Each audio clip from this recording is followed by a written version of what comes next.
Well, hello everyone and welcome back to Crosswires. It's James here. I hope you've all had a fantastic week.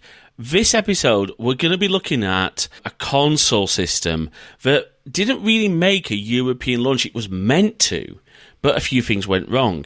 But we also have, more importantly, a fantastic guest who's got some great experiences working in possibly one of the most iconic game dev studios from the 90s. Most of you will have heard of them, or at least played some of their games. So please, welcome to the show, Ryan. Hey, thanks for having me. You're welcome, and thank you so much for jumping in sort of last minute. So, sort of behind-the-scenes stuff here, folks. As many of you know, I'm moving. So I thought, hang on a second, I don't have enough episodes banked so that I don't have to record in the week that I'm moving. So, as usual, the RMC Retro Discord came to the rescue, and I've got some wonderful recordings lined up, and Ryan is one of those recordings. So, Ryan, before we get into the console we're going to talk about, do you want to tell people a little bit about yourself? We'll dive into your shenanigans in the 90s as well. Yeah, let's do that. So, I'm from the San Francisco Bay Area. I grew up here, kind of being someone who was born with the, I'm going to say the computer revolution, but definitely the home computing revolution. And just living near the vicinity of the Silicon Valley, I was just always around technology startups and game companies. And one of them was Maxis Software. They were in Orinda, California. My high school was just down the road from them. And we would go by there after school. We'd ask for tours. We'd bug them. They were always so gracious to just show us around because they were always excited about what they were doing. So I always thought, one day that's a place that I would like to work. I mean, what every kid's dream in the 90s with video games to work for a game company. I think that's just something you always want. I can definitely relate to that. I was like, oh yeah, I'm going to become a game developer. I'm going to become rich and famous. I'm going to become the next to Cambridge. Definitely has not happened. So for those who don't know, maybe we should sort of, if you've been living under a rock, or rather a sim rock, was that a game? I mean, I have a feeling that might have even been one of her games. Sim Rock, it sounds like. There was, Sim Earth, which is kind of just that big rock, the third rock from the sun. Yeah, that's true. What else did we have? We had Sim Ant. Sim Ant? Simcopter. Oh, yeah, Simcopter. That's kind of where I kind of come into the picture. Okay. I'll give you a little bit of a background of what happened. Out of high school, I went to community college. I really did not know what I wanted to do with my life. And I was kind of just taking classes to just fill space. And I was working at, of course, a software store at the time, just to, get close to my hobby. So one day I was just fed up. It was probably a bad customer. I just didn't know what I was going to do. So I called up Maxis Software and I talked to the front desk, and I said, I just got the worst customer support I've ever had in my life. And I said, I would like to talk to the manager. And they were like, oh shoot, we will put you through. And they put me through to this guy. His name is Roger. I just poured my heart out there in that instant. And I said, look, I don't know what I'm doing. I said, I want to work for a game company. What classes should I take? What do I have to do to work for a company like you? And he asked me a few kind of light technical questions. And he said, you know what? I want you to come down and take a test. Wow. And I went out there that a couple days later, and I went and took a test. And a few days later, actually, I should rewind. Actually, I did come clean. He asked me how I got his number, and I told him I lied. So, so not necessarily the first thing you want to hear in a job interview, but hey, you know. Yeah. I did come clean though. I told him that I'd lied, but he was okay with it. I went out there. I took that test. I ended up taking a second test. I guess the reason why they wanted me to come down was I had aced the first test, and they thought I cheated. Oh, wow. Okay. Yeah. It was generally just computer knowledge questions, what is an AT infrastructure? All these little things about computers and peripherals and Windows. And I grew up in DOS, so I kind of knew all about making boot disks and how to how do you get the most expanded memory and extended memory and the right ordering config sys, the right ordering autoexec.bat, and you've got the magic sauce to get exactly. Was it? Yeah, because conventional memory was always the one, wasn't it, that we had trouble with. You needed that base 640. You needed as much as possible. Otherwise, the game wouldn't load. And I think I even remember mentioning this to Neil was like when I think of the game was Wing Commander. And I wanted that. I wanted the joystick, the little control in the cockpit of the fighter. And you had to load extended memory to get that to actually work. That was like what forced me to learn DOS and writing boot disks and stuff like that. So in any case, I ended up getting the job. I started off as a technical support for Winter Help. I stayed there until 97, which was about when the buyout came from EA. But I was there for a lot of those late sim games that were kind of a little more confused. Simcopter, Sim Golf, Streets of Sim City, which was like this Interstate 76 ripoff. Yes. I remember that. Its feature was you could load your SimCity saves in there, and then you could ride around your city, that was cool. It was like something that no one else was doing. And that would have been what, around the time? That would have been SimCity 2000 save still, I'm guessing? SimCity 2000 was their bread and butter. They sold a lot of educational licenses that really pushed them through, but they needed to get SimCity 3000 out, and that was becoming a problem. Maxis didn't know 3D. That was their Achilles heel. They were trying to, and that's why they were playing with those games like Streets of SimCity. But one of the things that we were allowed to do was we could be play testers in our free time. Oh, nice. So I played a lot of the early builds of those games. So things like Dollhouse, which later became The Sims, Crucible, which I don't think ever saw the light of day, which was like a Diablo clone. Okay. And then SimCity 3000 was a mess. It was terrible. And they knew it, and it wasn't going to come out in time. And that's when they decided they needed to sell. Which is crazy because, I honestly, I think I remember two of the games that convinced me and my parents to switch away from the Amiga. And I think I've told this story. One of them was, three games. SimCity 2000, because I had SimCity on the Amiga. I have to admit, I bought SimCity after seeing SimCity 2000. And so I was incredibly disappointed by just plain old SimCity on the Amiga. That, Command & Conquer, the original Command & Conquer, and Star Wars Rebel Assault, because of the FMV, the gorgeous stuff on that game. But yeah, Maxis were partly responsible for me ditching my Amiga, so I do apologize to all our Amiga listeners.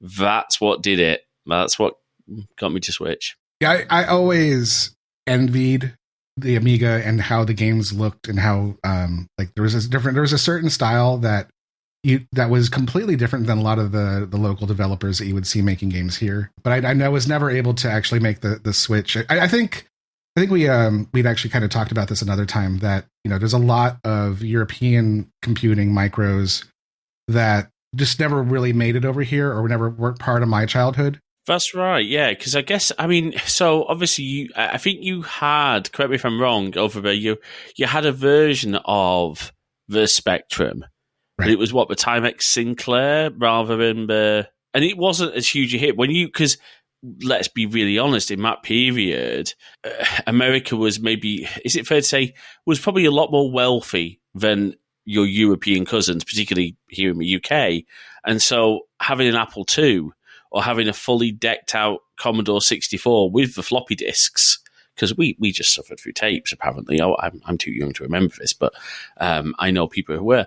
And there's so many like random little machines, like stuff that we've probably seen on RMC Retro, like the Dragon 32, for example, would have never. No. The Apple II saturated the market in a way that I don't think it ever happened in Europe, and it may be. For you, it was another platform, but the Apple II was in our schools. And when the schools were done with them, they ended up as that you're kind of like your first computer, because they would end up on the secondhand market.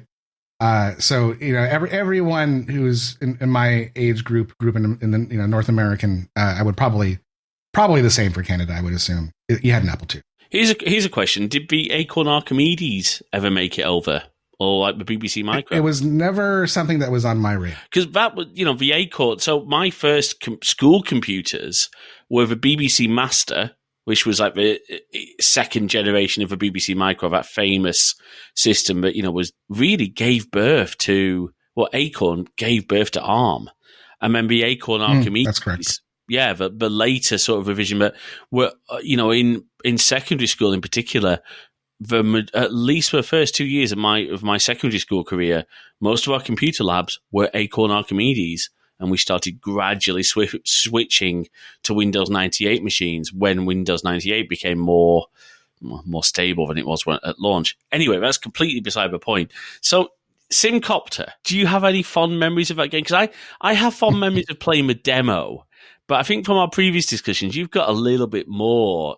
Yeah, so that was probably, as a technical support specialist, our most infamous of titles that we had. There is a feature in this game that spurred from something that happened within the company internally, and it presents itself on Pride Day. And on that day, you will see that there are these little characters, and they are being their best selves. Right.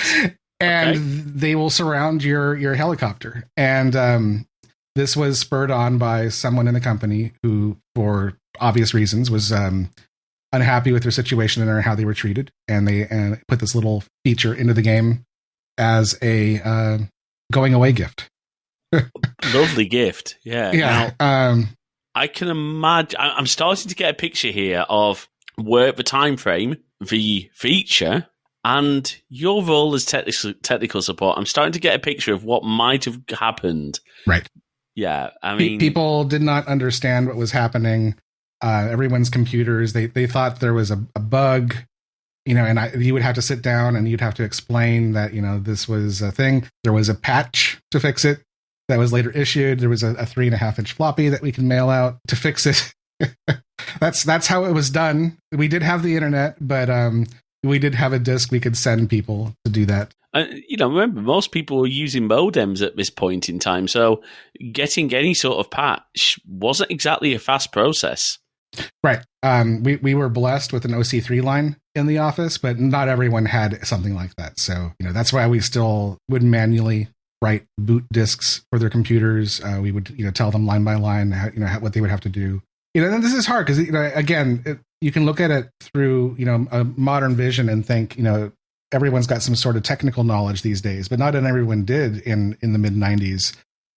So, a lot of the people, and I don't want this to come across the wrong way. I know everyone's completely capable, but the majority were stay-at-home mothers who just wanted to get the game working for their kids. I always got a lot of joy in that fact, though, that, I could help them and make the kids happy, that they could finally play the game and everything. Because you could hear the excitement. Oh, yeah. No, I mean, and it's really interesting, isn't it? Now, we flip things around, and now tech support is usually the kids calling because their mum's done something to Microsoft Word. Yeah, exactly. But yeah, it's and the downfall of Maxis was such a shame because they were great games. SimCity 2000 still holds a really special place for me. But obviously, then we started to get as you said, Dollhouse morphed into The Sims, which again is an iconic game.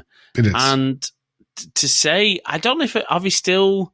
What was the last Sims release? I think it was The Sims 4 was as far as... Well, Sims 4 was the last major release, but they have been putting out expansion packs up until, I think, when it came out this year. And they're like $20-$30 a piece. So, oh, yeah. I remember. And I think, do you know what? I think they are still at my parents' place. I remember my sister collecting loads of The Sims. So this was the original Sims. Expansion packs, we had like Hot Dates, Pets... Also, what else we had loads of the expansion packs. I'll have to dig them up at some point and see. Yeah, they usually have like a theme like island life, or and there's usually a new set of clothes and furniture and jobs and skills that you can add in. So yeah, it's been an ever expanding and evolving game, even with the engine that is got to be at least 10 years old now, probably way more. What would you say then, Ryan? If you had a favourite tech, apart from the lovely bug inside of Simcopter, can you think of maybe a particular hilarity? We definitely had all the tropes. My drink holder, those kinds of things. I had one guy call in and he needed a new manual for Sim Farm because his pig ate his manual. Sorry. Can we just walk back a second? Hold on. Yeah. So this is a genuine farmer who's bought Sim Farm. Yes. And his pig ate his manual, and he needed a new manual. I just will forever remember that. It's just the irony. Just, But my favorite example of this, and I think maybe you'll be able to appreciate this one too. So one thing I should say is I'm just going to go ahead and generalize. If you got a call and it was a man, they were always angry. I think it comes down to the fact that the second that you have to ask someone for help, you feel like maybe you failed somehow, and it comes out and they will take it out on you. And you just have to smile and, just still, not take it personally and roll with it. And this guy got on the line and he yelled at me for a solid 5 minutes. And I am not exaggerating. If you can think of the word, he used it. Finally, he took a breath and I said, "Sir, would you please look at the side of the box and read what it says in the lower bottom corner?" And he says, "It says it's for Mac." And, oh my God, I'm so sorry. He had a PC. Oh. And the game wouldn't load because it only had one format on it. It was either Windows or it was going to be for the Mac. And he yelled at me for 5 minutes with the most creative and colorful of words over buying the wrong version. So he bought the wrong version of the game. Yeah. Wow. He did apologize, but and got off the line. But yeah, things like that. It takes a certain type of personality to be able to handle that kind of criticism and colorful language. Support people, and I think, my career history is mostly support. I think people don't appreciate sometimes the staying power you have to be a support rep. Yeah. I mean, and I've had it all. I've had, as you said, we joke about the coffee cup holder. That's actually happened to me. Legitimately, brand new Tower PC at a newspaper destroyed. Asking someone to reboot their computer and not understanding the difference between turning the computer off and turning the monitor off. Yes. Many times. A significant number of times that happened while I was working there. Yeah, and I think that comes from just so many people not understanding tech. And, these days when we think about laptops, just turn my laptop off. Right. Oh, it's amazing. I mean, my favorite tech support joke, and this thankfully has never happened to me, was a call. This is someone who sent missing. "My computer's not working." "Okay, why is it not working?" "Well, I'm not sure. It won't turn on." "Okay, have you checked it's plugged in?" Yeah, I can. It's plugged in." "Okay, can you just look at the back of a computer? Is there any lights on?" "Oh, I can't really see around the back of a computer at the moment." "Oh, okay, why not?" "Well, the lights are off." "Okay, well, can you turn the lights off?" "No, not really. We've had a power cut." Yeah. Oh man. Yeah. This is a common occurrence in this kind of thing. I had done support for LSI Logic for a little while. They made the processor inside the first PlayStation. Oh, yep. And we supplied their desktop computers. And, one of the first things that we would ask them is, so what did you do? They always say nothing. The fact of the matter is they've always done something. They don't just generally stop working on their own. It actually was a very interesting problem, though, because in this particular case, it was a bad mouse. And the mouse was causing it to go into a boot loop. It would constantly just restart. We unplugged the mouse and everything worked. We never, to this day, figured out what was wrong with that mouse. But who knows? Maybe it was early espionage or something. Oh, maybe. And talking about all these problems with computers and, look, earlier tech did have problems. But in a sense, it does make you yearn for things that you could just plug into your TV and mostly they would work. I have to admit, I think I've said this on the show, I was never really a console person growing up. We weren't allowed consoles. My only non-computer tech was a Sega Game Gear, which was a great system. But, we weren't allowed something like our gaming, our TV gaming was done on a spare TV with the Amiga. So I never had. My friends had Master Systems, they had Mega Drives. I remember my uncle getting a Mega Drive for Christmas and bringing it round, and I was so impressed with that machine. Anyway, but that's not what machine we're going to talk about. We're going to talk a little bit about a system that was developed, I think, correct me if I'm wrong, originally in Japan. It was launched as the PC Engine in 87. Is that about right? Yeah. Just a couple years after the Famicom, or as we know as the NES, or the NES, as I think you say over there. Yeah, and this was Hudson Soft's machine, wasn't it? This was it's NEC built on Hudson technology. Hudson had developed the HuCard format, and they had developed these processors, but it became a situation, I think, where they just didn't want to manufacture it or market it on their own. Are you familiar with the 3DO? Yes, because that was correct me if I'm wrong. That was Philip. No, that was Panasonic, and then there was Matsushita. Yes, that's right. Yeah, so they developed the processor, but they necessarily didn't want to do all the marketing, and they tried that hybrid. They made one with Panasonic.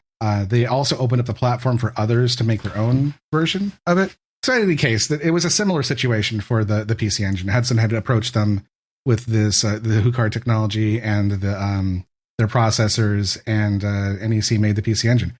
It quickly outsold the Famicom in Japan. And continued to do so, I think, for the course of its existence out there. Nice. And this was, just to be clear, was this an 8-bit machine at the time? I think people still argue about that to this day. So the processor is the same. It's like a variation of the HC5, your basic NES processor. Okay. It did have a few extra instructions. So it's an 8-bit system, but it did have a 16-bit calculations on the graphics side, but it still had an 8-bit bus. So it was more advanced from a NES/Famicom, but it was still an 8-bit CPU, so it was still classed as... Yeah, it's an interesting one. And over in Japan, it launched as a PC Engine, and then I think, correct me if I'm wrong, 89... It launched as the Is it 89 it launched as the TurboGrafx, or is it? I believe so, yes. Yeah. It launched as the TurboGrafx in North America. What is it, do you think? I mean, first of all, I love this thing of Japanese consoles getting renamed as they go across to America. Again, I talked earlier about the Genesis versus Mega Drive. For me, Mega Drive just sounds better. I'm sorry. I'm really sorry if that offends any Sega fans, but it just sounds a better name. I wish I knew what the thought process was in picking Genesis for North America, as to why they thought, maybe it would appeal to the buyers out here, which actually is an important part of the PC Engine story, I think, as well. When they decided to rename it the TurboGrafx, they thought they were doing it because they wanted to have that 16-bit in the title. They wanted to people to know it was like the next generation, even though it wasn't. It's kind of a lie, but but yeah, it was definitely part of that renaming. We always got different box art over here. It was never like the infamous Mega Man box art. Yes, yeah, great example. And I think it's funny because it's like, to me, in 89 and 90, I got my first taste of anime that I actually knew it as being something not from America, something from Japan. Even though in my entire life, I grew up on things like Robotech, a lot of shows that got renamed over here that were definitely made in Japan. And I always knew there was something different about these shows, but I never could really put my finger on it. And then one day my friend gave me a Bryce dubbed, copied VHS cassette that could barely play, but I saw things like Outlanders and Macross, Do You Remember Love? All these things, and so Japan was quickly becoming at the forefront of where everything I liked came from. And when the system came out, to me, it was I thought it was just really interesting, and I wanted to be part of that. Because it was the Hue. Let's talk briefly. I mean, I know you got some talking points, so please do interject if I missed anything. But the one thing that really always intrigued me was the Hue card, because at this time, everyone else is using big, bulky, blow on them if they don't work cartridges.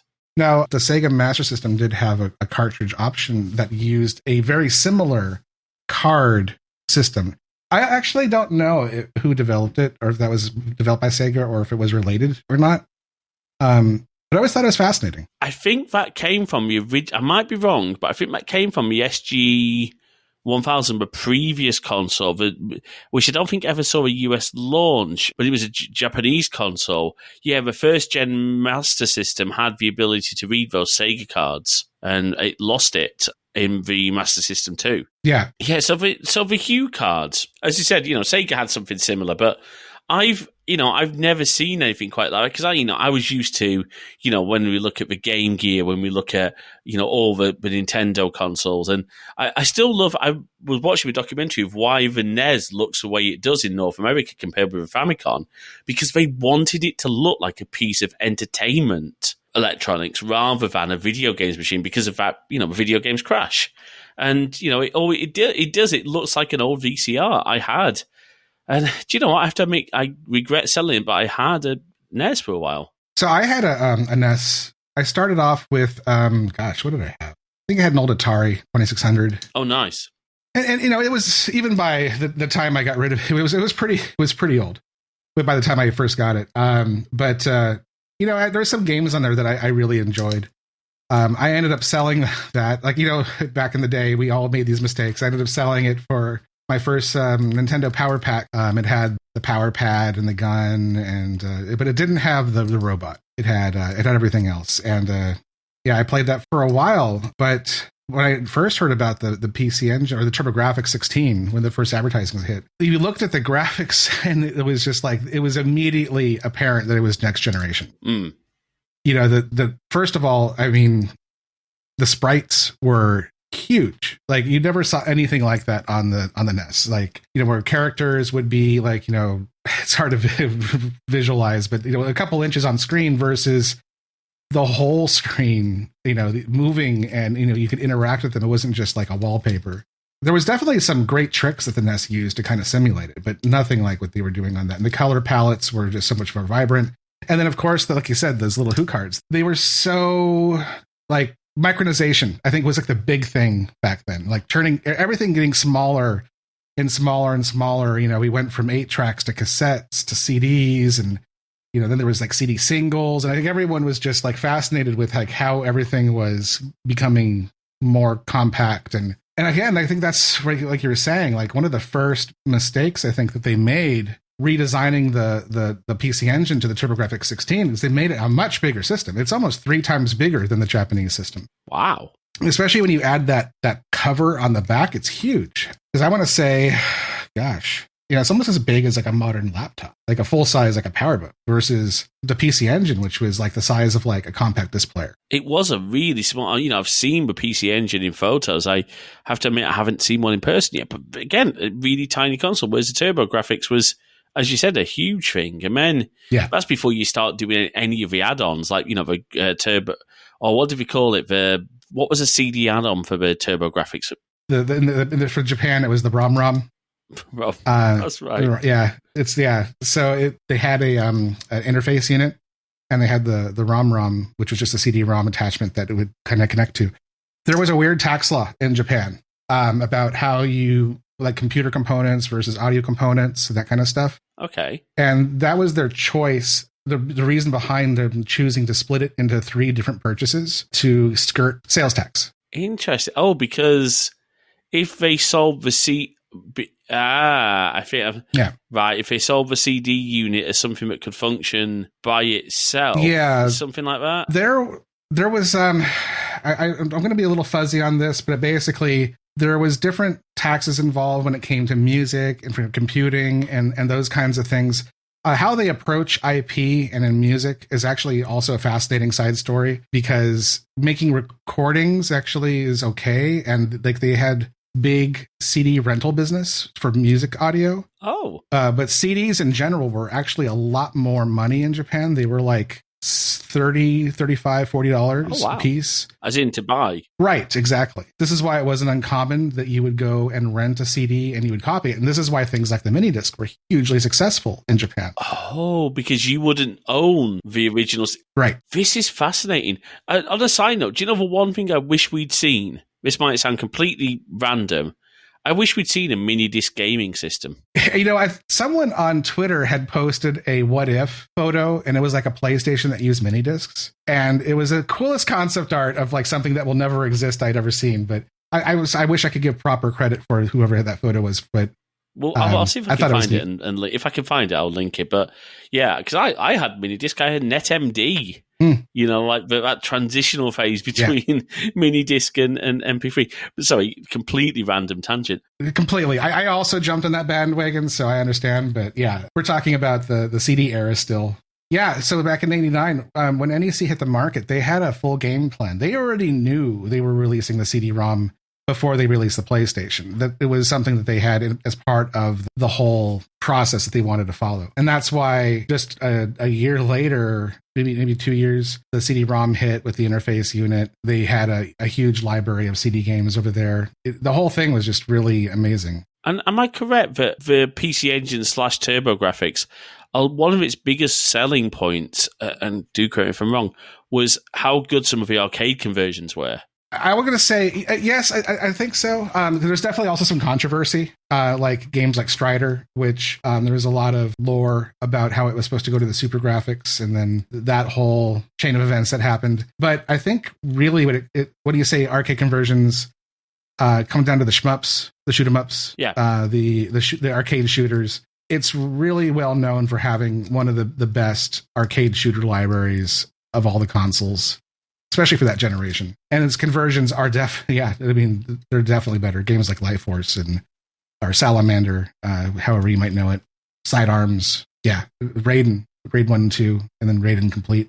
That is, again, as you said, it's something you just, for me, is synonymous with the PC Engine / the TurboGrafx, is those arcade shoot 'em ups. I think I just remember playing on my RetroPie, a lot of the, and I'm probably going to get this wrong because I'm going to sound like the Metal Slug game. No, they were Neo Geo, weren't they? Sorry. Metal Slug is that's a big Neo Geo game. That's a Neo Geo game.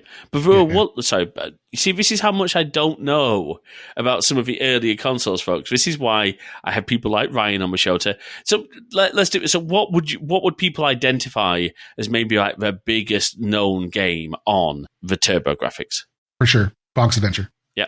I think that game, mascots were such a big thing back then, Sonic, Mario, and, whether they needed one or not, they had Bonk's Adventure, which was a bright, colorful, fun game to play. But I think what really captured people's attention, and I know it's kind of a meme today, is the promotional video that they launched alongside it. In the North American market, they did a lot of promoting to try and get unit sales. And there was a promotion where you could get free games if you spent X amount of money, buying things. There was, you could get all sorts of like gear, like fanny packs, or I guess duffel bags and bandanas and all this stuff. But they also would send you a copy of this VHS tape with this Zach Morris looking guy doing the Cabbage Patch,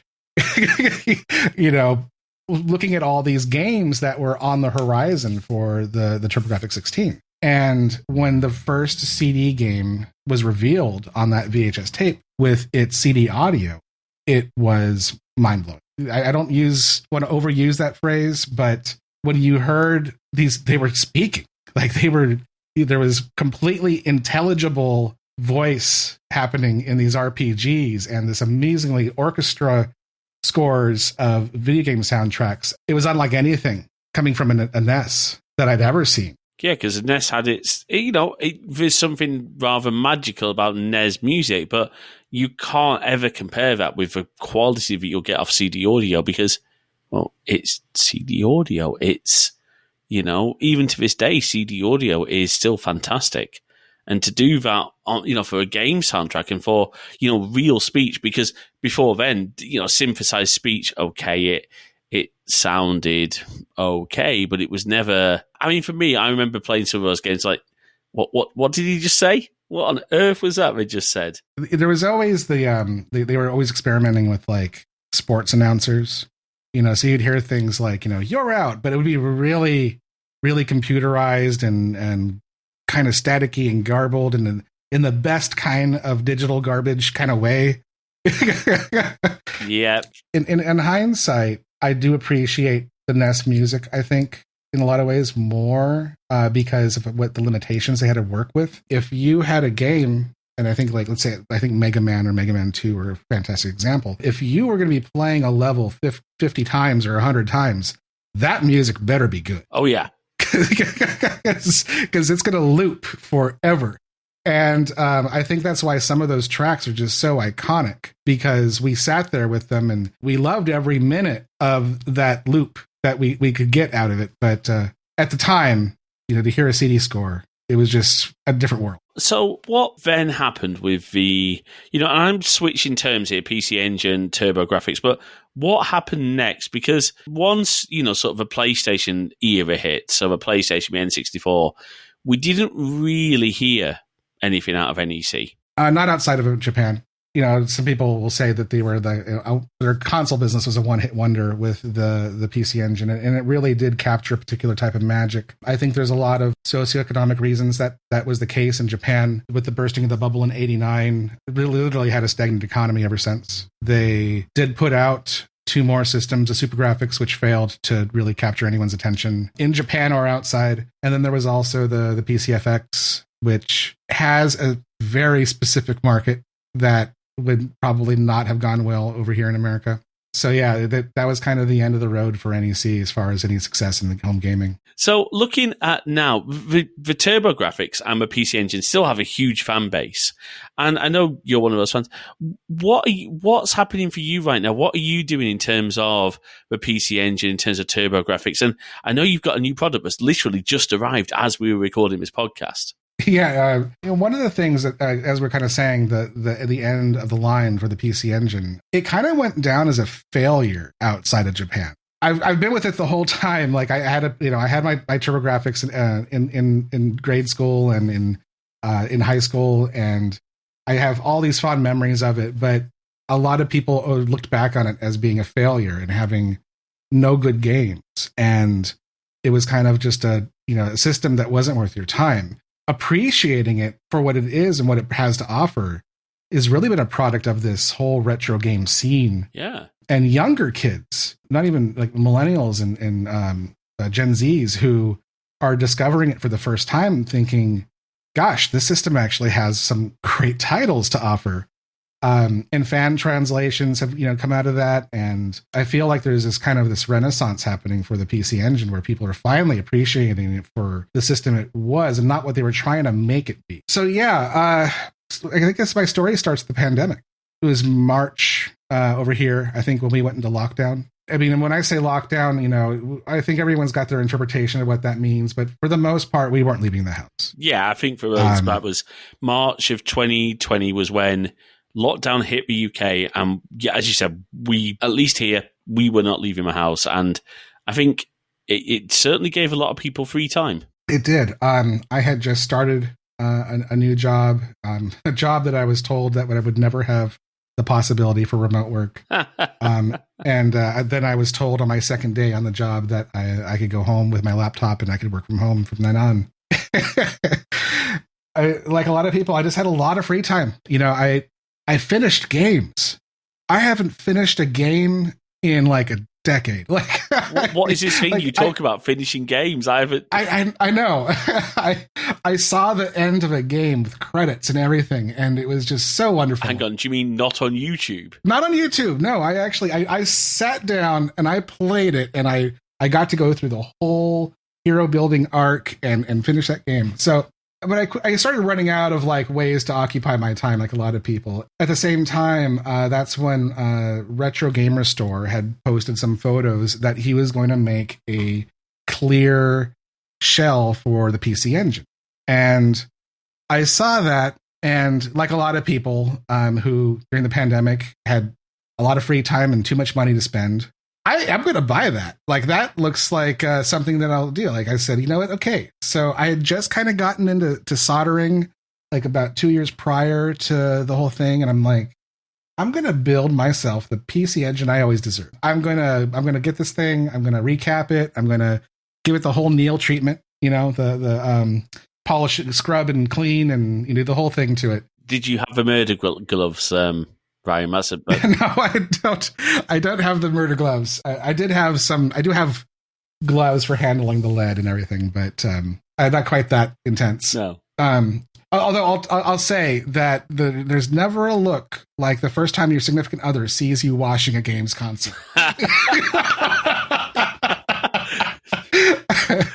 They think you're nuts. I mean, the amount of, I do have to wonder the amount of times, significant others have gone to the dishwasher and instead of finding last night's dishes, they found the Spectrum. Exactly. Yeah. It's been that kind of a situation.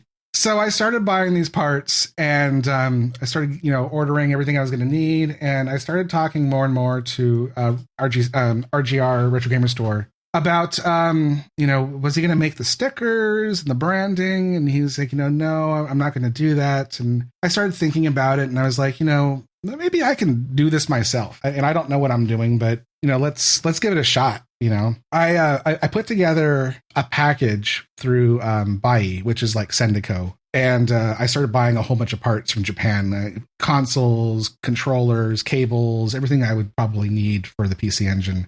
I probably could have got it locally, but it was just a thing I wanted to do. I just wanted to buy some stuff from Japan anyway. So I bought like a really nice, like a bento box and some other stuff. But anyway, that's kind of besides the point. I got the controllers and I thought, okay, well, like, where do I start? I got some calipers and started taking measurements. And then I was kind of like, well, now what do I do with this? Like, there was so much I didn't know. Like, I don't like making stickers is not like I've never made stickers before. I've never manufactured anything before. I've never had like done any of that kind of work before. So it was kind of just starting from square one, not even square one. I was like square zero. Like, I didn't even have the tools of mapping out this little inlay that would go into controllers. And I finally got to the point where I thought like I had something. I was looking for a way to test it. I tried 3D printing. I quickly learned that I'm not meant for 3D printing. I don't know how people have the patience to fail that much. Then I found a rapid prototyping company out here in the Bay Area. I mean, I'll go ahead and name them. They were Pinocchio. They have a shop in Oakland, and they can laser cut things out of different materials. They can do it quick, which was really nice. So they laser cut me this 0.5 millimeter plastic that had an adhesive backing on it in the shape that I gave them. And the first one was wrong. So there was some trial and error in going back and forth of adjusting the design, sending it off to them, getting it back. And pretty soon I actually had the shape. Like I had it, like it fit. And I was pretty excited. I had looked at some other places. This whole time I didn't even really know where I was going with this. I never had the intent to make something for anyone other than myself. It was always meant to just kind of be a way to personalize my console. I really wanted this like vaporwave aesthetic. I wanted like the lights and the blues and the purples, and I wanted like all these different like little things going on inside of it. So this was always kind of something I wanted to do. So then the next thing was kind of like, well, now these need designs. So I've been working with this guy, and we went back and forth on different designs for like stylizing them, different color schemes, that kind of stuff.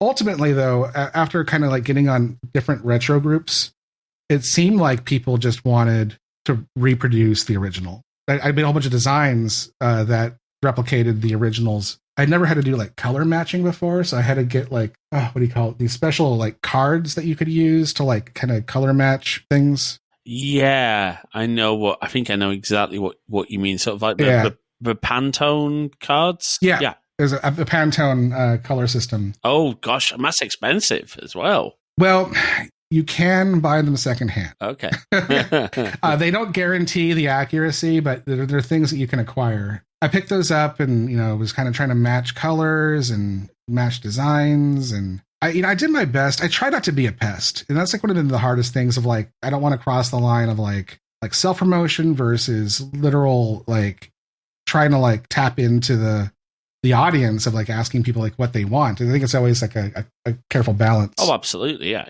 And I took polls, and again, the polls kind of just suggested people wanted like the core graphics and the core graphics 2 and these blues and the oranges, and no one really wanted anything special. So I really wasn't too sure what I was going to end up doing. But I made the designs, and then I eventually decided, okay, well, now I need to manufacture this thing. It's really hard to manufacture something that you don't even know what it is. Like, I don't know what you call it. Like, it's a sticker, but it's not a sticker because it's made of plastic. And I didn't want something that was just printed because I didn't want the design to wear off. I wanted it to be as close to the original as possible. I had talked to RGR He's located in Taiwan, and he had talked about knowing some people who could handle it. The option was always to have it manufactured in China. There's pluses and minuses that come with doing that. Costs are lower, security is lower. It's just the nature of the beast. I do actually have a little bit of experience with that, because on the side of like working with this, I made these little Walkman designs. Oh, nice. Okay. And I put my shirts up on basically like an Etsy service. Immediately got ripped off. Yeah, as it does. Yeah, you put anything original anywhere. And there is, to this day, there's a shirt on AliExpress and it says GrafxGear Vaporwave. And I know that those were my words. No one else would have described it that way, but they don't care. So believe it or not, I actually reached out to a website called madeinchina.com. And you describe what you want, and then they put you in touch with people who can facilitate that. So I described in as best detail as I could what it is I was trying to make. And I got put in touch with some different companies and some back and forth here and there, dealing with things like minimum order quantities and stuff I've never dealt with in my life. Like I've never manufactured anything. I got no idea what it is I'm talking about or asking for, but ultimately got in touch with the right people. They helped that last mile of putting things together and getting it made. My goal was not to like make money. I mean, it'd be nice. It was something I wanted to do for myself. And if anyone else appreciated it, that'd be fantastic. So I was finding a right balance of how many should I order versus cost per unit. Like realistically, what is the market size? How many people are actually going to want to buy this? It's a niche game system.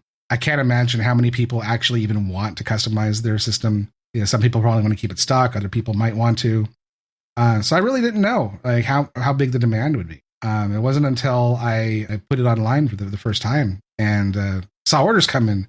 And the one thing I had never, ever even contemplated, which is just funny, was anyone wanting it outside of North America. I was actually caught quite by surprise when orders started coming in from other countries. These are, obviously, correct me if I'm wrong, looking at the different controllers, these will custom. So you're, as you said, but not stickers, they are. Stickers is good enough. Like I use stickers. They're inlays, but they're plastic. I just jokingly, like I'll even say in conversation, I never thought I'd be at a point in life where I sold stickers. Yeah, but that's what I'm doing. Yeah. And these are to replace the original overlays on these controllers and just give them a bit of a new life. And looking at the PC Engine controller, it's an interesting little design. It's very similar to the NES in terms of its button layout. It even uses the same membranes on the inside as the NES. Oh, really? Wow. They fit perfectly. Okay.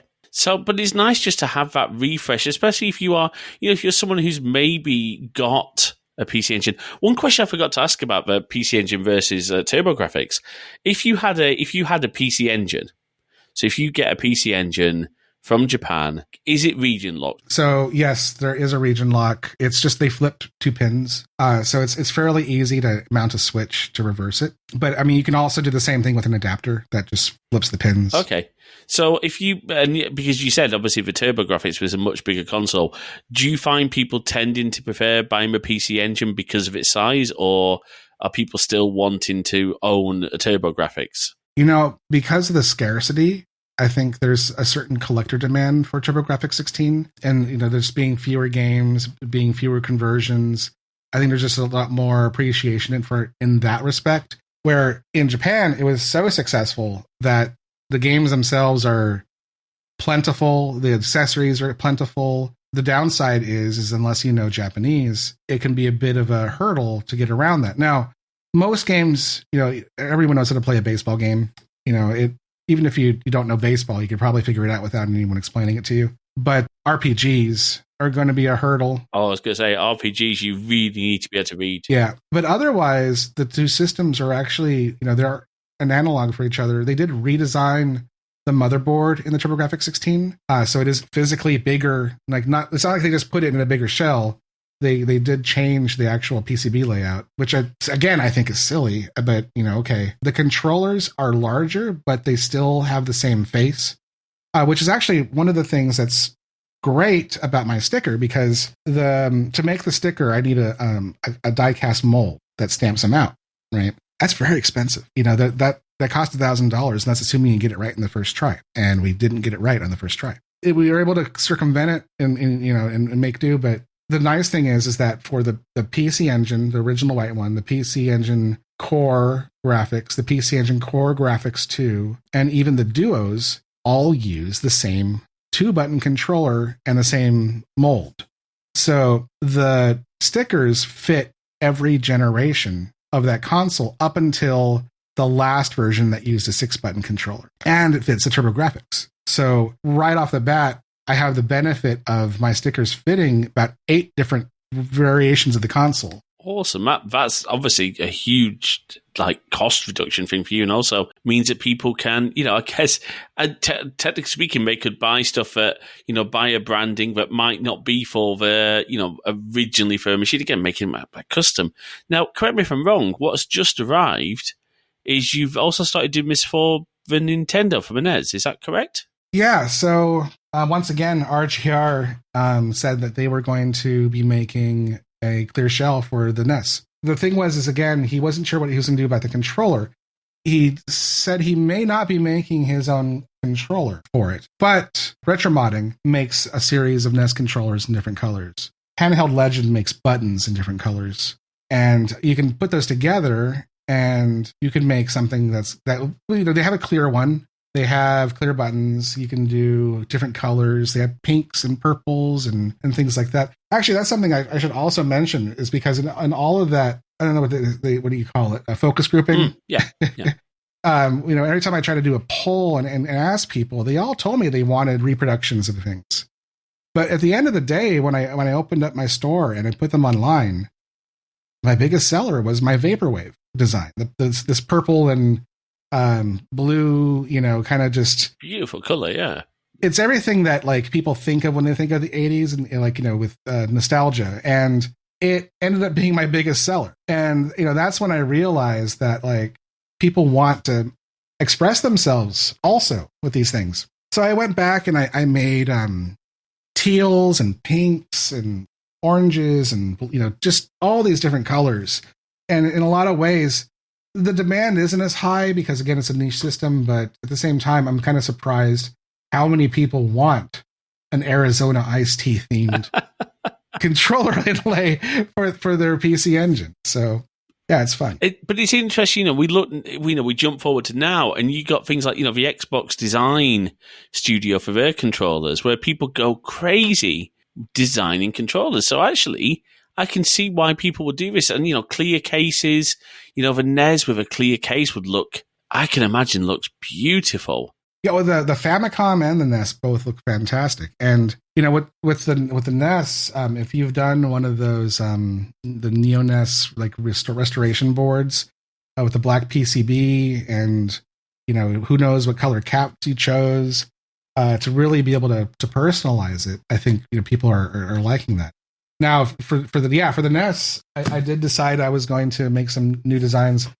I did make some that it's different because with the PC Engine, there was 8 official consoles or so that use, like I said, they use the same controller, and they all had a different design aesthetic to them. Well, there was only one NES, and so there's only one way it ever was.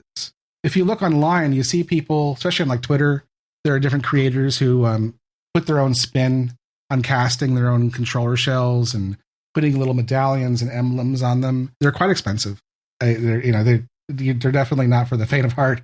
I'm not saying their time and effort and skill is not worth it. They're beautiful objects, but I wanted to make something that anyone, even without any kind of skill, could put it in their console and make it look better or different. Or I don't know if it's better is the right. Yeah, bring up again. It's all going back to personalization, but because, as you said, you didn't have anything to. Whereas with the PC Engine and TurboGrafx, you had, as you said, 8 designs to recreate. Your Nintendo stuff, your NES stuff, is, I'm going to guess, almost completely custom. So these are completely new but inspired designs for the Nintendo. Nice. And I hope they bring to mind popular franchises that were on the system, but they will not be infringing on any IP. No IP was harmed in the making of this, of these stickers or this podcast.